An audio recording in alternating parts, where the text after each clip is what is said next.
एक बार की बात है। लाडो चिड़िया बहुत ही छोटी थी। वो अपने बहन मीनू के साथ घोंसले में रहती थी। लाडो चिड़िया की माँ रोजाना दाना लेने दूर जाया करती थी और अपने बच्चों का भरण पोषण करती थी। एक दिन लाडो चिड़िया की माँ दाना लेने गई और रास्ते में एक शिकारी ने लाडो चिड़िया की माँ को घायल कर दिया, जिससे उसके पंख टूटकर गिर गए और वह बेहोश हो गई। पास ही बैठा कालू कौवा सारी चीजें देख रहा था और वह भागते हुए लाडो चिड़िया के माँ के पास गया और कहने की, बहन तुम्हें ये क्या हो गया? चलो हम तुम्हें डॉक्टर के पास ले चलते हैं। लाडो चिड़िया की माँ धीमी आवाज में कहती है कि कालू भैया, अब मेरे अंदर शक्ति नहीं रह गई। अब लगता है कि मेरी जिंदगी इतनी ही थी। कृपया आप मेरे दोनों बच्चों का ध्यान रखिएगा। कालू कौवा ने चिड़िया को वचन दिया और उसके बच्चों की देखरेख करने लगा। धीरे धीरे बच्चे बड़े हो गए। लाडो चिड़िया शादी करने योग्य हो गई और कालू मामा ने कहा कि बच्चों, मैं तुम्हारा मामा हूँ। इस कारण से तुम्हारी माँ ने मुझे तुम्हारी जिम्मेदारी दी है और मैं लाडो तुम्हारी शादी कराना चाहता हूँ। लाडो हल्का मुस्कुरा कर कहती है, जैसा आपको ठीक लगे। ये सुनकर कालू चिड़िया लाडो के लिए रिश्ते देखने लगता है। जल्दी लाडो चिड़िया के लिए एक रिश्ता मिल जाता है और लाडो चिड़िया की शादी कालू कौवा करा देता है। लाडो अपने ससुराल चली जाती है। सर्दियों का मौसम चल रहा था। एक दिन बहुत ही ज्यादा ठंड पड़ जाती है। लाडो चिड़िया बोली, अरे बाप रे, आज सुबह इतनी ज्यादा ठंड है, मुझे कुछ तो करना पड़ेगा। अगर मेरा घोंसला गर्म रखना है तो मुझे आग जलाने के लिए लकड़ियाँ जमा करनी पड़ेगी, नहीं तो मैं इस ठंड में मर ही जाऊंगी। लेकिन मैं ये काम अकेले नहीं कर सकती, मुझे किसी की मदद लेनी पड़ेगी। इतना सोचने के बाद लाडो चिड़िया मीनू चिड़िया के पास चली जाती है। लाडो चिड़िया बोली, अरे मीनू मौसी, तुम क्या कर रही हो? मीनू चिड़िया बोली, कुछ नहीं लाडो। लाडो चिड़िया बोली, अच्छा ठीक है। मीनू चिड़िया बोली, तुम बताओ, तुम यहाँ कैसे? लाडो चिड़िया बोली, अरे कुछ नहीं, अभी ठंड का मौसम चल रहा है ना, मैं सोच रही थी कि हमें हमारे घोंसले गर्म रखने के लिए आग जलानी होगी और उसके लिए हमें लकड़ियाँ इकट्ठा करनी होंगी। मीनू चिड़िया बोली, हाँ हाँ, बात तो सही है। लाडो चिड़िया बोली, आज घोघा मौसी मुझसे मिलने आई थी। वो कह रही थी कि ठंड के साथ बर्फबारी भी होने वाली है। मेरे तो ठंड की वजह से अभी से हाथ पैर कांप रहे हैं। मीनू चिड़िया बोली, तो बताओ कब जाना है लकड़ियाँ लेने को? लाडो चिड़िया बोली, अभी शाम हो गई है, हम सुबह घर का सारा काम निपटाकर फिर चले जाएंगे। मीनू चिड़िया बोली, हाँ हाँ, कल सुबह जाएंगे। अगले दिन सुबह मीनू और लाडो लकड़ियाँ जमा करने के लिए निकल पड़ती है। उड़ते उड़ते उन्हें रास्ते में कालू कौवा धूप सेंकते हुए उन्हें दिखाई देता है। मीनू चिड़िया लाडो चिड़िया से कहती है, देख लाडो, ये आलसी कौवा कैसे मजे में धूप सेक रहा है। लाडो चिड़िया, जाने दो ना मौसी, हमें क्या करना है, हमें बहुत काम है, हमें चलना चाहिए। मीनू चिड़िया, नहीं लाडो, ये आलसी कौवा ऐसे मजे में सुबह सुबह धूप सेक रहा है, ये मुझसे नहीं देखा जा रहा। तुम देखो मैं इससे कैसे काम पर लगाती हूँ। लाडो और मीनू कौवे के पास रुक जाते हैं। लाडो चिड़िया, मीनू मौसी रहने दो ना, क्यों बेचारे को परेशान कर रही है। मीनू चिड़िया, बेचारा और ये एक नंबर का आलसी और कामचोर है। इतना बोलकर मीनू कालू कौवे के पास चली जाती है। मीनू चिड़िया, अरे कालू कौवे, तुझे कुछ शर्म वम है कि नहीं? ऐसे दिन भर बिना काम के कैसे बैठ सकते हो तुम? तुम्हारे हाथ पांव दर्द नहीं करते? कालू कौवा मीनू मौसी की बात को सुनकर अनसुना कर देता है। मीनू चिड़िया, अरे तू चुप क्यों है, कुछ तो बोल, क्या आलस की वजह से तुझे सुनाई भी नहीं दे रहा? कालू कौवा, क्या मीनू मौसी, मैं तो यहाँ शांति से बैठा हूँ, क्या आपको मेरी वजह से कोई तकलीफ हो रही है? अगर आप चाहे तो मैं यहाँ से उठकर कहीं दूर चला जाता हूँ। अरे आलसी कौवे, मुझे मालूम है तू कितना कामचोर है और वैसे भी तुझे कुछ और आता भी नहीं और बस दिन भर आराम से सोता रहता है तू। नहीं नहीं मीनू मौसी, मैं कामचोर नहीं हूँ, मैं कोई भी काम कर सकता हूँ। अच्छा तो ऐसी बात है तो चल मेरे साथ, मैं और लाडो घोंसले गर्म रखने के लिए लकड़ियाँ जमा करने के लिए जंगल में जा रहे हैं, तू भी चल हमारे साथ। कालू एक भोला कौवा था। वो मीनू मौसी की बातों में आ गया और चल पड़ा उनके साथ। हाँ हाँ, चलो मैं तैयार हूँ। देख ले, तू अभी हाँ बोल रहा है, बीच में काम छोड़कर कहीं भाग तो नहीं जाएगा।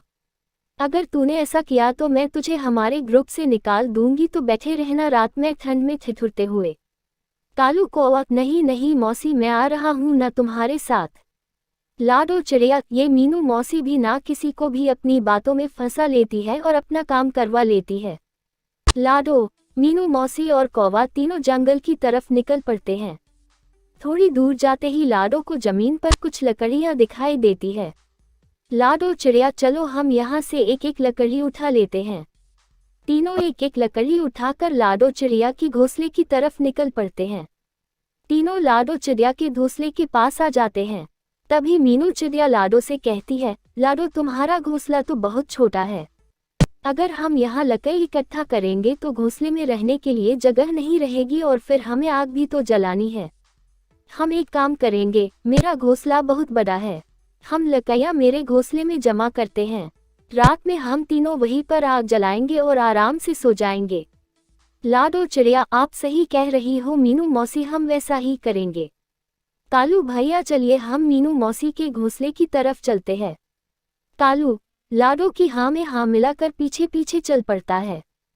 तीनों मिलकर लकड़ियाँ मौसी के घोंसले में रख देते हैं।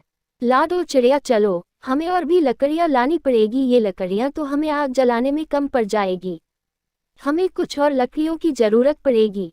तभी मीनू चिड़िया पाँव में मोच आने का झूठा नाटक करती है।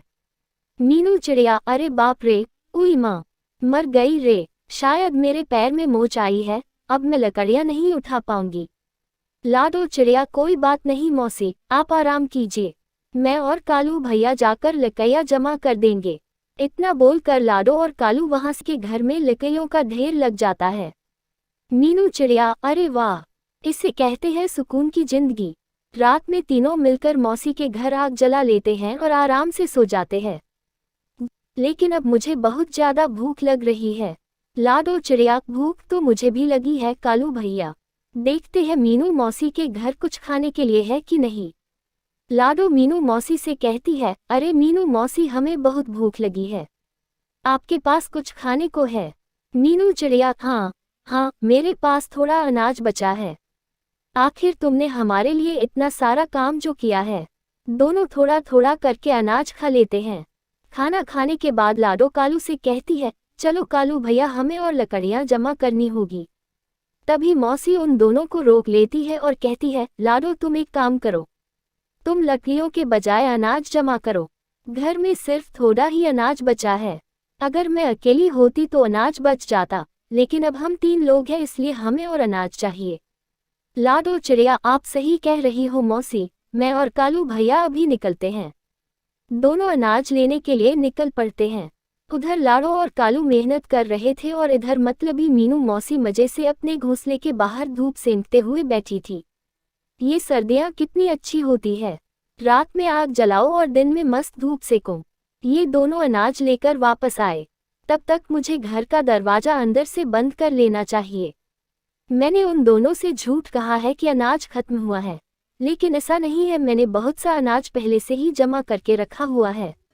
अब मेरे पास रात में आग जलाने के लिए लकड़ियाँ भी बहुत है, मेरी पूरी सर्दियाँ ऐसे ही मस्त निकल जाएगी। इधर लाडो और कालू अनाज ढूंढते ढूंढते बहुत दूर तक आ जाते हैं और उन्हें वापस आते आते रात हो जाती है और इधर पीहू मौसी घर का दरवाजा बंद कर देती है। रात हो जाती है और दोनों मीनू मौसी के घर के बाहर आ जाते हैं। लाडो घर का दरवाजा खटखटाती है। लाडो चिड़िया, मीनू मौसी, ओ मीनू मौसी, दरवाजा खोलिए, हम हैं। कालू कौवा, शायद मौसी सो गई है, मैं देखता हूँ। अरे मौसी, जल्द दरवाजा खोलिए, बाहर बहुत ठंड है, अगर तुम थोड़ी देर में दरवाजा नहीं खोलोगी तो हम यहीं पर जम जाएंगे। मीनू मौसी को उन दोनों की आवाज़ सुनाई दे रही थी, लेकिन मतलबी मीनू मौसी ने दरवाजा नहीं खोला और चुपचाप अपने घोंसले में सोती रही। लाडो चिड़िया, कालू भैया, शायद मीनू मौसी सो गई, चलो हम मेरे घोंसले में चलते हैं, मेरे घोंसले में थोड़ी लकड़ी पड़ी है, हम आज रात वही लकड़ियाँ जलाकर सो जाएंगे। कालू कौवा, हाँ हाँ, चलो चलो। थोड़ी देर बाद मीनू खिड़की से झांक कर देखती है, मीनू चिड़िया, मुझे लगता है शायद वो दोनों चले गए होंगे। मैं अब अकेली ही आग जला देती हूँ। मीनू मौसी आग जला देती है। अरे बाप रे, आज तो बहुत ही ज्यादा ठंड है। मुझे और ज्यादा लकड़ियाँ जलानी पड़ेगी। मेरे पास तो बहुत ज्यादा लकड़ियाँ हैं। मीनू मौसी लकड़ियों के ढेर को खींचने लगती है। तभी लकड़ियों का ढेर खिसककर आग में आ जाता है और वो लकड़ियाँ भी आग पकड़ लेती है। मीनू मौसी, अरे ये क्या हो गया, कोई मुझे बचाओ। लाडो, कालू कहाँ हो तुम दोनों? लाडो चिड़िया, अरे कालू भैया, ये तो मौसी की आवाज लग रही है। मुझे लगता है वो मुसीबत में है, हमें जाकर देखना होगा। जैसे ही वो दोनों मौसी के घोंसले के बाहर आ जाते हैं तो देखते हैं कि घोंसले के चारों तरफ आग लगी होती है। कालू हिम्मत और बहादुरी से दरवाजा तोड़ देता है और मौसी को आग से बाहर निकाल लेता है। मौसी के पंखों को आग लग चुकी होती है। तभी कालू कौवा मौसी को पास वाले तालाब में छोड़ देता है। मौसी की जान बच जाती है और मौसी पानी से बाहर आ जाती है और कालू कौवे को कहती है, मुझे माफ कर दो, मैं मतलबी हो गई थी। पाँव में मोच आती, ये झूठ कहा आप दोनों से, इसके सामने मौत चाहिए। सिर में चोट, हाथ दोनों सर, और सारा काम तुम दोनों से करवाया। तुम्हारे आने से पहले ही दरवाजा बंद भी कर दिया, लेकिन मुझे मेरी लालच की सजा मिल गई और मेरा एक पंख भी जल गया। मीनू मौसी को अपनी गलती की सजा मिल चुकी थी।